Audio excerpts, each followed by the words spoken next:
Good morning, my dear students. I hope you all are fit and fine at home. Students, आज हम civics का chapter 4 कर रहे हैं. उसमें हम स्टार्ट करेंगे यहाँ से. हाफ चैप्टर हम लाइव क्लासेस में कंप्लीट कर चुके हैं. आगे फर्दर हम स्टार्ट करेंगे. Judicial activism. In the recent years, the Supreme Court has given various judgments ranging from control over vehicle emissions wearing helmet. इसमें बताया गया रिसेंट ईयर्स में सुप्रीम कोर्ट ने व्हीकल्स पर कंट्रोल से लेकर टू व्हीलर्स व्हीकल चलाते समय हेलमेट पहनना, सीट बेल्ट पहनना, एक निश्चित समय के बाद लाउडस्पीकर के उपयोग पर प्रतिबंध लगाने, पटाखों पर प्रतिबंध लगाने सहित कई जो विभिन्न निर्णय दिए थे. It is important that court has pass judgement betterment of society. न्यायिक सक्रियता से तात्पर्य न्याय को बढ़ावा देने में न्यायपालिका द्वारा निभाई गई एक सक्रिय भूमिका से है. मतलब इन्होंने जो रिसेंट ईयर्स थे उसमें सुप्रीम कोर्ट ने काफ़ी प्रतिबंध लगाए कि व्हीकल्स पे हेलमेट डाल के जाएं, पटाखों पे लाउडस्पीकर का कम यूज़ होना, ऐसे काफ़ी कुछ उन्होंने किया था. और यह महत्वपूर्ण है कि अदालतें समाज की भलाई के लिए ऐसे निर्णय पारित करें. ये इम्पोर्टेंट है कि जो भी है इसे सरकार क्या है जो अदालतें समाज की सोसाइटी की भलाई के लिए सब कुछ कर रही है.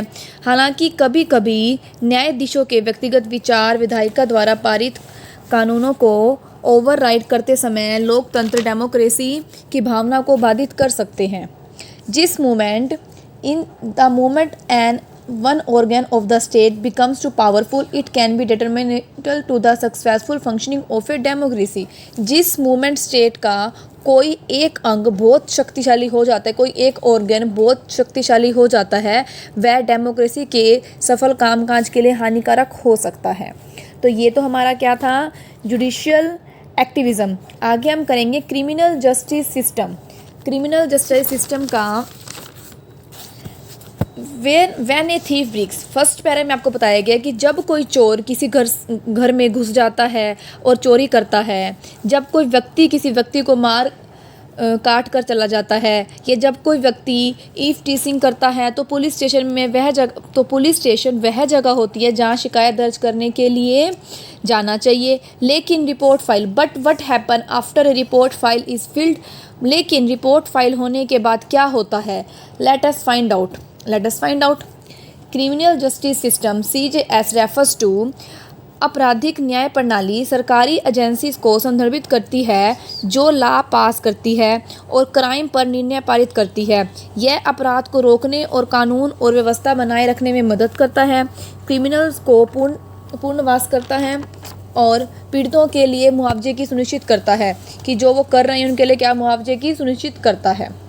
ये हमारे थे क्रिमिनल जस्टिस सिस्टम्स. अब आगे हैं components of criminal justice system. किसके कंपोनेंट्स क्या है. The agency involve in a criminal justice systems are. First है पुलिस. हमारे को पता है police register the complain and carries out the investigation. जब हम कोई कंप्लेन लिखवाते हैं तो पुलिस उसको रजिस्टर करती है, मतलब कि नोट करती है, देखती है और उस पर इन्वेस्टिगेशन पर जांच पड़ताल करती है. सेकंड है प्रोसिक्यूशन अभियोग. सरकारी वकील है जो अदालत की कार्रवाई में राज्य का प्रतिनिधित्व करते हैं, वह पुलिस द्वारा लाए गए सबूतों की समीक्षा करते हैं. थर्ड है डिफेंस लॉयर तो सरकार द्वारा दायर मामले के खिलाफ आरोपियों को बचाव करें. यदि वे प्रतिवादी एक बचाव पक्ष के वकील को बर्दाश्त नहीं कर सकते हैं तो वे या तो प्रतिवादी द्वारा काम पर रखे जाते हैं या अदालत द्वारा सौंपे जाते हैं.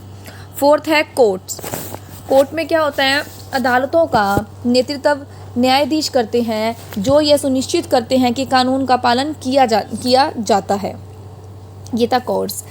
ए criminal justice system ensure that there is a separation between the prosecuting agency and the police to ensure a fair trial. यह सुनिश्चित करती है कि निष्पक्ष सुनवाई सुनिश्चित करने के लिए अभियोजन एजेंसी और पुलिस के सेपरेशन हो. ये थे कंपोनेंट्स में बताया गया. इनके आपको नेम अच्छे से लर्न होने चाहिए कि पुलिस क्या करती है, रजिस्टर करती है, प्रोसिक्यूशन में क्या होता है, डिफेंस लॉयर क्या करता है एंड कोर्ट्स में क्या होता है.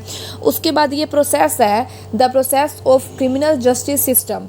तो इसमें प्रोसेस दे रखी है step 1, step 2, step 3 and step 4, 5 and 6 steps हैं. ये स्टूडेंट्स आप अच्छे से खुद करेंगे कि सबसे पहले क्या होता है. ये स्टेप बाय स्टेप होएगी. ऐसा नहीं है कि आपने पहले फर्स्ट स्टेप लिख दिया फिर सेकंड स्टेप ये स्टेप बाय स्टेप करनी है।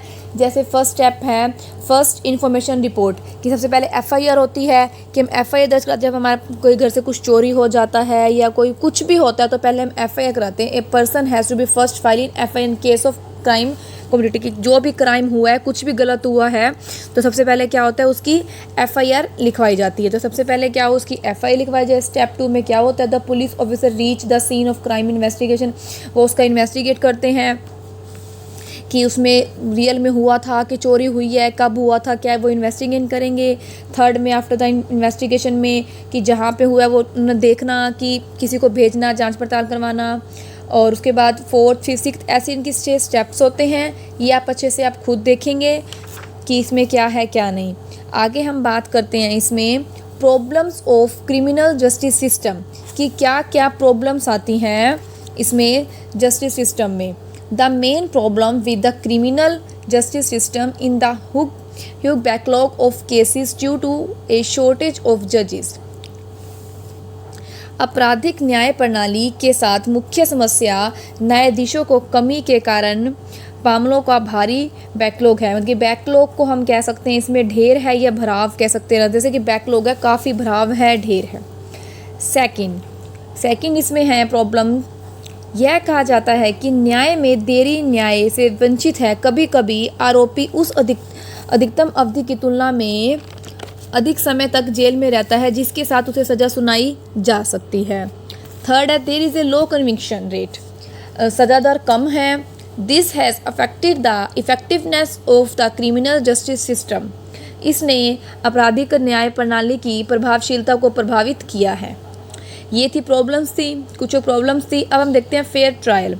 फेयर ट्रायल होता है निष्पक्ष सुनवाई। What if an accused is not provided with a defense lawyer or evidence against him and her, कि मेल है या फीमेल है, are not examined properly। क्या होगा यदि किसी अभियुक्त को बचाव पक्ष का वकील नहीं दिया जाता है या उसके खिलाफ सबूतों की जांच ठीक से नहीं की जाती है। What if the police and the prosecutor shake hands to help the prosecution win? What would that allow a fair trial? Would justice be done? क्या होगा अगर पुलिस और अभियोजन जीतने में मदद करने के लिए हाथ मिलाते हैं? क्या यह निष्पक्ष सुनवाई की अनुमति देगा? क्या ये इंसाफ होगा, कि क्या इंसाफ मिलेगा या नहीं? The United Nations laid out certain human rights in the universal declaration of human rights.